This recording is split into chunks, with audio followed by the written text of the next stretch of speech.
दिवाली में श्री राम की वापसी पर एसएमएस ट्रॉमा सेंटर राम भरोसे।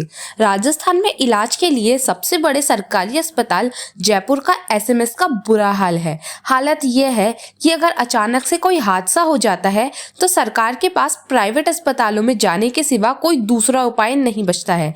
दीपावली का त्योहार भी करीब है, ऐसे में लोगों को इस बात पर विशेष ध्यान देने की जरूरत है। फिलहाल हम अगर सिर्फ ट्रॉमा सेंटर की बात करें तो आगजनी हुए 10 दिनों से ज्यादा का समय बीत चुका है, लेकिन स्थिति वापस पहले जैसी होने में अब भी काफी समय लगने वाला प्रतीत होता है।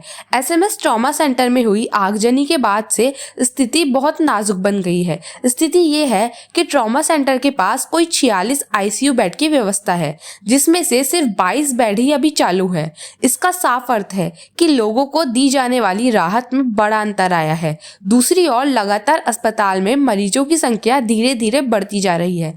लगभग 200 से 300 मरीज रोजाना एसएमएस पहुंच रहे हैं, जो कि एक सामान्य आंकड़ा भी है। हालांकि यह और बात है कि एसएमएस का ट्रॉमा सेंटर इलाज करने की स्थिति में नहीं है। सबसे ज्यादा परेशानी अस्पताल प्रबंधन को हो रही है, क्योंकि उन्हें मरीजों की प्राथमिकता को ध्यान में देते हुए बेड उपलब्ध कराना पड़ रहा है। मरीजों की वेटिंग लिस्ट लंबी होती जा रही है और उन्हें दूसरे अस्पतालों में रेफर किया जा रहा है। अस्पताल में इलाज तो शुरू कर दिया गया है और यहाँ लगातार मरम्मत का काम भी जारी है, लेकिन यह काम इतना धीमा है कि इसमें अब भी कम से कम 15 से 20 दिन का समय लगना लाजमी है। दूसरी ओर इलाज के सुचारू रूप से शुरू होने में एक और समस्या है, क्योंकि अभी तक जांच पूरी नहीं हो सकती है, जिसके कारण ही अस्पताल का एक हिस्सा काम करने की स्थिति में नहीं है। वहीं मरीजों की लगातार बढ़ती संख्या अस्पताल प्रबंधन के लिए परेशानी बनी हुई है।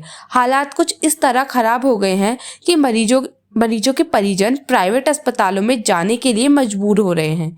एक परिवार के लोगों से सीएनएक्स न्यूज ने बात करने पर उन्होंने बताया कि उनके पास पैसे नहीं हैं, लेकिन अगर उनके मरीज को प्राइवेट अस्पताल में नहीं ले जाया गया तो उनके मरीज की मौत हो सकती है। परिवार का कहना है कि इधर आगजनी के बाद अस्पताल वाले साफ कर रहे हैं कि मरीज के लिए फिलहाल आईसीयू में बेड नहीं है।